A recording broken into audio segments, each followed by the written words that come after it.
खुद से जीतने वालों को मेरा सलाम। प्रतियोगिता पूरी होने के बाद जब राजा ने रहस्य खोला तो राजकुमारों के चेहरे लटक गए। ये कहानी है दृढ़ निश्चय की। एक चतुर राजा जिसका पहाड़ों से घिरा सुंदर राज्य था, बेशुमार दौलत, बड़ी सेना और प्रेम करने वाली प्रजा, सब कुछ था राजा के पास। बस एक चिंता थी, राजा को अपनी इकलौती लड़की के लिए योग्य व्यक्ति की तलाश थी जो राजकुमारी से शादी करे और भविष्य में राज्य पर सुशासन करे। राजा ने मंत्रियों से सलाह की और बेटी की शादी के लिए एक गुप्त प्रतियोगिता की घोषणा करवाई। राजकुमारी से शादी यानी भविष्य का राजा। नौजवानों की आंखें चमक गईं, कुछ के मुंह में पानी आ गया, परंतु प्रतियोगिता गुप्त थी। राजा और चंद लोगों के अलावा कोई नहीं जानता था कि प्रतियोगिता में क्या होने वाला है। प्रतियोगिता के दिन पता चला कि जो नौजवान या राजकुमार 80 किलो का कवच पहनकर 1000 सीढ़ियां चढ़ेगा और पहाड़ पर बने मंदिर तक पहुंचेगा, वो राजकुमारी से शादी करेगा। प्रतियोगिता आरंभ। राजा के आदेश पर प्रतियोगिता शुरू हुई। 80 किलो और 1000 सीढ़ियां। नाम सुनते ही आधे प्रतियोगियों ने हार मान ली। युवक आपस में बात करने लगे, अरे मुझे पहले तैयारी करने का समय मिल जाता तो मुझे कोई नहीं हरा पाता। दूसरा बोला, चढ़ाई बहुत ऊंची है, एक बार फिसले तो जान का खतरा है। ये प्रतियोगिता असंभव है, इसे कोई नहीं कर सकता।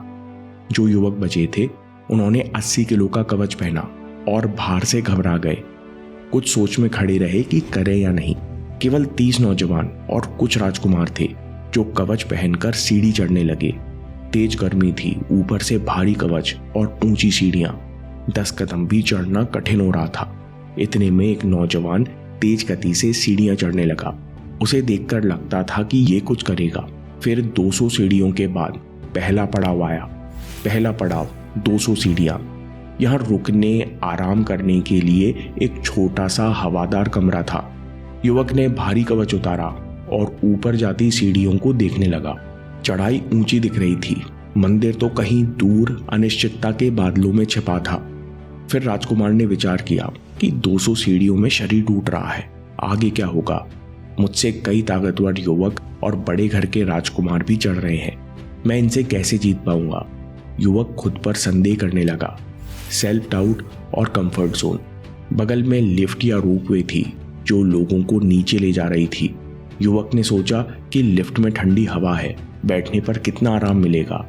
विचारों में खोया युवक लिफ्ट की ठंडी हवा में आकर बैठ गया। यहां से पहाड़ों का नजारा भी खूबसूरत था। कुछ ही समय में युवक नीचे आ गया। जब उसकी बेहोशी टूटी तब उसे एहसास हुआ कि मैंने खुद पर संदेह किया, थोड़े से कंफर्ट जोन के चक्कर में नीचे आ गया।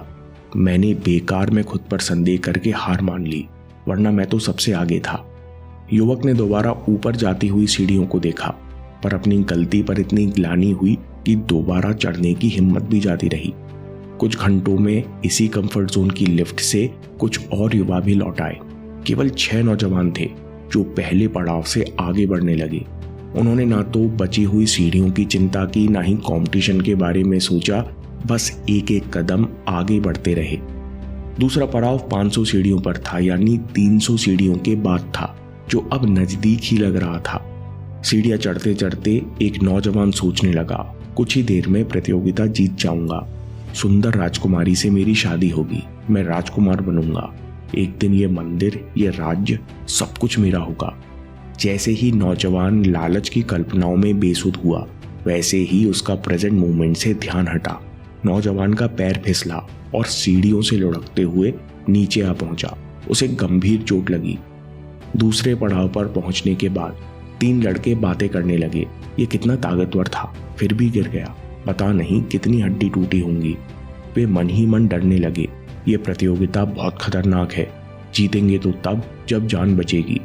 बस यही सोचते हुए वे तीनों रोपवे से नीचे आ गए। पर नीचे पहुंचते ही उन्हें महसूस होने लगा कि डर के कारण हार मान ली। मन ही मन खुद को कोसने लगे। जब नीचे लोगों ने पूछा क्या हुआ, तो एक युवक ने बहाने बनाकर कहा, सीढ़ियों में फिसलन बहुत है, हमें गिरकर अपाहिज नहीं होना। राजकुमारी तो छोड़ो, फिर हमारी शादी किसी से नहीं होगी, हमारा तो जीवन खराब हो जाएगा। लड़के डर के कारण नीचे आए थे, पर वो अपने डर को बहानों में छिपा रहे थे। आखिरी 500 सीढ़ियां।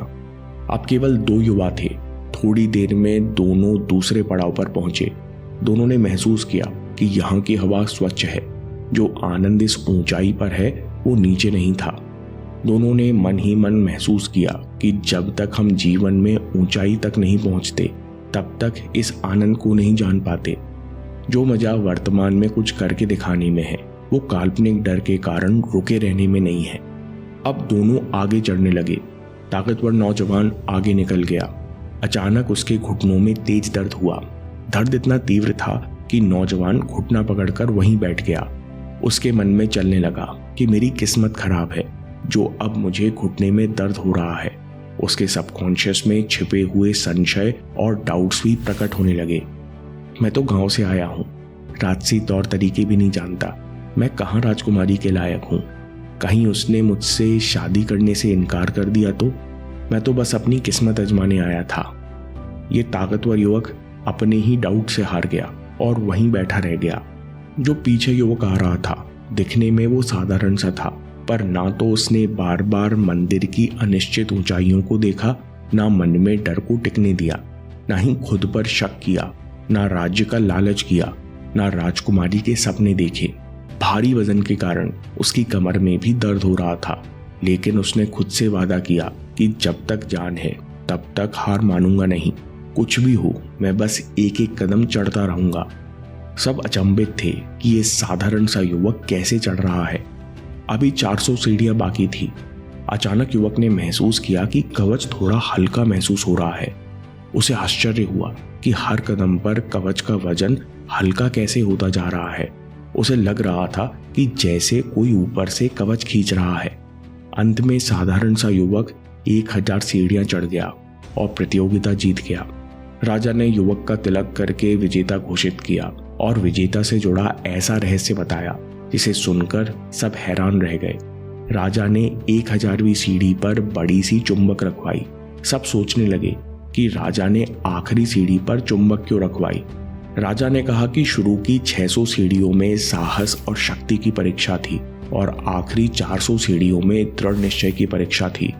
राजा ने कहा, इंसान को सब कुछ सिखाया जा सकता है। राज्य करने के लिए समझदार मंत्री और वफादार सेनापति भी दिए जा सकते हैं, पर खुद पर विश्वास करना, स्वयं की योग्यता पर शक न करना स्वयं सीखना पड़ता है।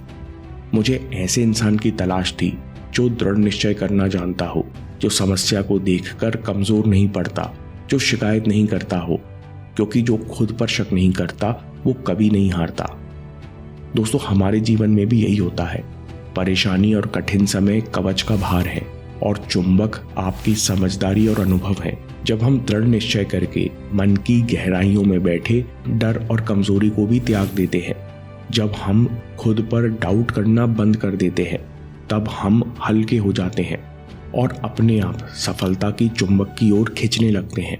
क्योंकि इंसान को सब कुछ सिखाया जा सकता है, लेकिन खुद पर विश्वास करना इंसान को खुद ही सीखना पड़ता है। दोस्तों, अगर आपको ये वीडियो पसंद आया तो देखिए कैसे स्वामी विवेकानंद जी ने अपने डर पर काबू किया। इस वीडियो में 2 कहानियां हैं, अभी देखिए या बाद के लिए सेव कर लीजिए। आपके समय से कोई वीडियो, कोई ऐप, कोई न्यूज़ कीमती नहीं है। मैं काम के किस्से लाता रहूंगा। हम जीतेंगे।